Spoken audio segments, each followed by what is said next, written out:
Hi guys, Elle here. Today I wanted to do one of those YouTube pagan challenge questions. It's been so much fun watching other people answer these questions, and the questions are really kind of very simple, but what I see happening is it's taking people down these into these really cool areas where they get really personal and talk about their beliefs and their practices, and it's been really inspiring. I would have loved to have joined in a little bit earlier, but I just started the channel maybe like 2 weeks ago now, and I have like notebooks full of stuff that I want to try and cover in the channel. I was like a good little page or princess planning everything out, right? And now I'm the knight, you know, we're doing it, we're making the videos. I think I was just so isolated for a long time in my tarot journey and in my spiritual practices and things like that I couldn't wait to kind of put it all out there and share all this stuff with you guys, like the deck I made. You know, you guys get it. You could see like why I chose that image for that card, and it was nice to have that connection and that understanding. I had learned so much from watching other people's YouTube videos and blogs and websites, but especially YouTube. For some reason, when you watch something in a video, right, it just sinks in. I love that. And I felt like I was finally at a place in my journey where I had something to say. I had something to give back. I could help other people grow and learn, while I myself continued to do the same, to grow and learn still. So yeah, there's lots more meaty sort of stuff coming in some future videos, and I am 100% working on reviews still. I've had a number of very cool people ask, especially to see a review of the Terror of the Holy Light, and I actually filmed that video already like 5 or 6 times maybe. I kept leaving out like really vital bits of information. It's a tough one to review. It's really hefty, and I really want to do it justice. So yeah, that is definitely coming still. But for today, I'm gonna do a little sidestep here and get into this YouTube pagan challenge. I don't know if necessarily I'm gonna do like maybe a batch video or something and answer all the other questions, or even if I'm gonna continue to answer these questions. We'll see what happens. But today's question is, this week's question, excuse me, what spiritual practice do you do most often? And I'm going to go ahead and amend that just a little bit.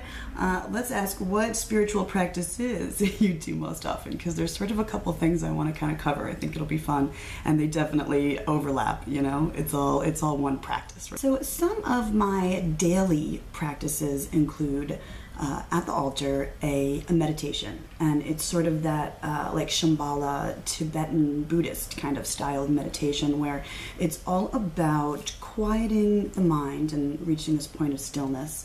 Thoughts that come up, you forgive yourself, you release them, and return to focus on your breath or something like that. I do that for maybe 15-20 minutes, morning, night, afternoon, whenever I have a minute to. Also, with all of these daily things or semi-daily things, I've come to the point where I no longer get angry at myself if there's no time to do it, or if I don't friggin' feel like doing it. I get on with life. Just move on. You're not going to spontaneously combust if you don't sit at your altar for 20 minutes, you know? Yeah, you'll get back to it. Not a big deal. So the other thing that I include in those morning, afternoon, whenever they are, those sessions, is some Galder or Galdra, and that's like runic chanting. I'll actually use the classic standard 108 bead mala, you know, just like that guy, and we'll do like I'll go through the fifth arc about 4 times. Fe, you, ura, you know, slow and kind of creepy sounding like that. But it does it gets you in touch. You're invoking, you know, all those energies and really working with them that little bit on a daily basis. When I do this, by the way, there's about 12, I'll go through the 5th arc 4 times, and there's about 12 beads left over, and I will switch up whatever mantra I wanna, or chant I wanna do. Lately it's been the Sanskrit one. It's kind of long. You ready? Om Aim Rim Shrim Klim Sao Sat Chit Ekam Brahma. Beautiful, right? But I have sort of a list of chants and mantras that sort of range all over the place, from really pagan ones to Sanskrit to whatever, and I'll mix that up. Sometimes I'll even skip the runes and just go through a few times with a chant or a mantra like that. Whatever energy I feel I need to get in touch with or invoke or just bring into my life, Yeah, chanting's good. It's a good shit. I would actually really like to find rune prayer beads. How cool would that be? Maybe I could make my own, where it have the rune carved into the beads or something like that. I'm sure somebody sells that out there. If you guys know where to find a good one like that, let me know. That'd be neat. So also in that little session, I would include my daily draw, either with the tarot or with the runes, just a little 3-card spread for the day or something. And then even if it's at night, the same thing to sort of sum things up, what I learned today. But yeah, so the bigger sort of practice that I have, it's sort of evolved. It used to be, an elaborate pagan sort of ritual or something like that, or spell workings and all that kind of stuff. I've definitely veered away from that sort of thing over the last several years. And the big thing for me that I prepare for and plan for the most part, is astral projection, an out-of-body experience or an astral journey, as I like to call it now. And sometimes it's spontaneous. If I have a few hours free, I will say, all right, we're going to do this now. Let's do it. And sometimes it's very much planned for. If I'll stay in for this one evening, and it is completely devoted to that entire process. And I do have sort of a little bit more of an elaborate prep that I go through before taking an astral journey. It includes things like no food or drink for several hours before, maybe just a little bit of water here and there, and relaxing, and usually I use a recliner for it, so I'm not totally flat, but sort of laid back. And then I'll do maybe an hour or sometimes more, depending on how much time I need, before I actually do the separation and go there. And it's like a meditation, but not the same as like my daily sort of quieting the mind meditation. I'll use more like sometimes a guided meditation, sometimes a guided meditation that focuses on just opening, aligning the chakras, something like that, some energetic work. All that kind of stuff makes it so much easier to separate after. And sometimes it's even like meta music or that hemi-sync, that Robert Monroe kind of stuff. Or what else? Like the drumming even, I find really helps. That's the process before. But then I'll take the headphones off and then we're ready to sort of go. And after all of my years of learning this and practicing this it's been a really long time now, I know that I can kind of get out into the astral kind of whenever I want to. That was a hard process to get to. It's so much learning and so many failed attempts. But I sort of got it down to a science now. So I have a guide that I like to meet there on the astral. He shows up whenever I call for him, whenever I want a guide. And usually I do want a guide because it can be a little terrifying sometimes out there, I call him Thor. I don't think that he is that archetype god, Thor, but he does have like long flowy red hair, so he always reminded me of Thor. He's that guardian angel. He's your higher self. I know instinctively, and he's told me before that he is a part of me, But whatever, he feels kind of very separate, and he's a good dude. So he'll show me around sometimes. He'll teach me things. He'll tell me all sorts of cool stuff.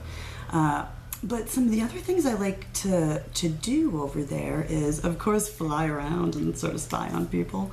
But one of the most enlightening things for me to do in the astral is get to know the energies of the runes in a much, much deeper way.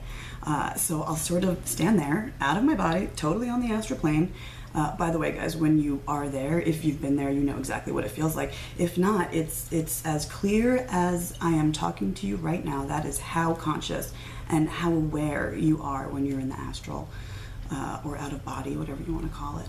So what I'll do with this rune stuff I've been doing is stand there, sort of quiet myself, get really, really focused, make sure I'm very, very present and very clear, and invoke the energy of like one particular rune.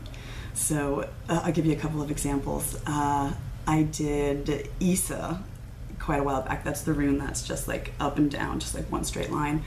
And I just thought of the shape and the energies associated with it, and invoked that energy. And what happened, the first time I did it, I was just amazed. I didn't think that it would be a complete transformation, what would happen when I did this. But that's what it became. So Isa, sort of, I became very, very large. I almost half expected to turn into like an icicle or something. That's kind of what I was thinking was going to happen, but it wasn't at all. And you know too, right, when you're in the astral, that the thoughts that you have can like instantly, almost instantly manifest before you. So if you get the sense that like the walls are closing in on you when you're there, they will literally start to close in on you when you're there. You can will them, of course, to go back to normal once you quiet yourself down. But yeah, so I was kind of surprised when I invoked Isa, and I didn't actually turn into an icicle. What happened was everything elongated. I became like almost white metal, and I felt incredibly protected and incredibly still. It was so strange. I'll never forget that feeling. Thorisaz actually was really, really cool experience. And I use this one a lot now actually when I get out. So what happened the first time was, still myself, invoked Thorisaz, chanted it a little bit even. And I felt this energy almost, it almost kind of hurt actually, push through the top of my head. It was like this fiery energy. And at the same time, pushing through the soles of my feet. And they met in the center, in my solar plexus, and then like shot directly out of me. I could feel it. I remember turning, and the energy beam sort of stayed with me, like right from my solar plexus. And I instinctively knew that I could use this to travel. I don't know how I knew that, but I did. To travel anywhere. So I tried it. I said, I want to go maybe 50, 60 feet ahead of me. And I compressed and traveled along this beam to exactly the point that I thought I was going to end up at, and then sort of reformed there with the beam sort of gone, and I was just me again. I was like, oh shit, that's a cool way to travel.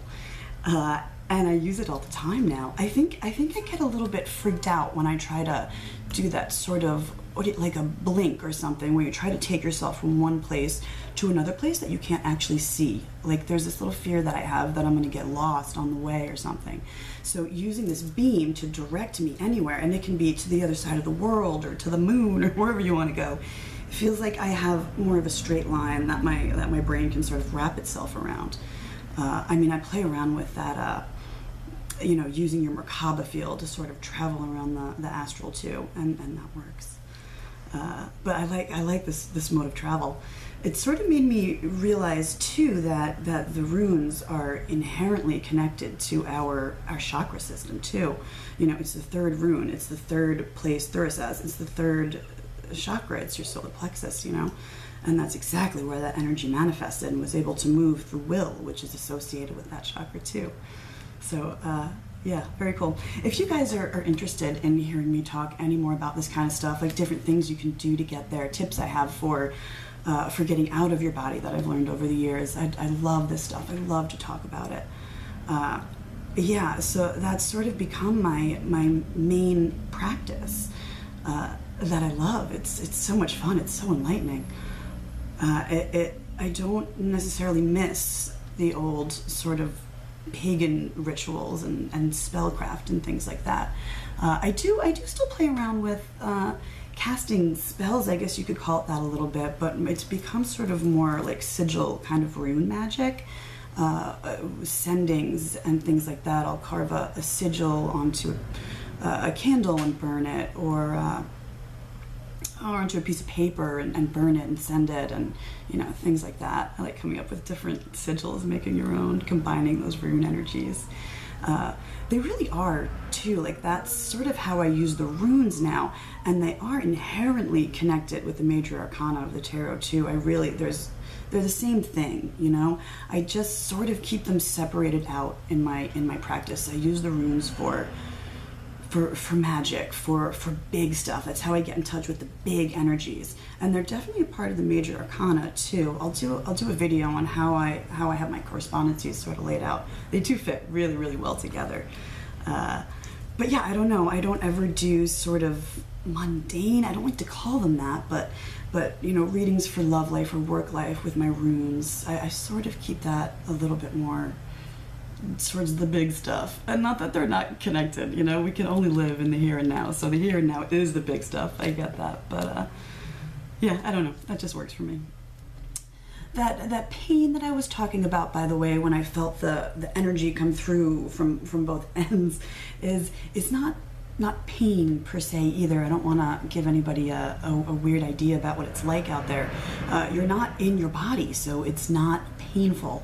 If you've ever gone through the initial sort of separation process, when you're in that paralyzed state and you feel these vibrations sort of everywhere, and people will say that it hurts, it does almost a little bit. It's kind of uncomfortable. You feel almost like more like it should hurt, but it's not pain, really, not at all. And that experience felt like that, like you could feel more pressure than anything, and you get these thoughts like, if I was in my body, like this would be tearing me apart, but you're not. You're just energy, so it doesn't hurt, not at all.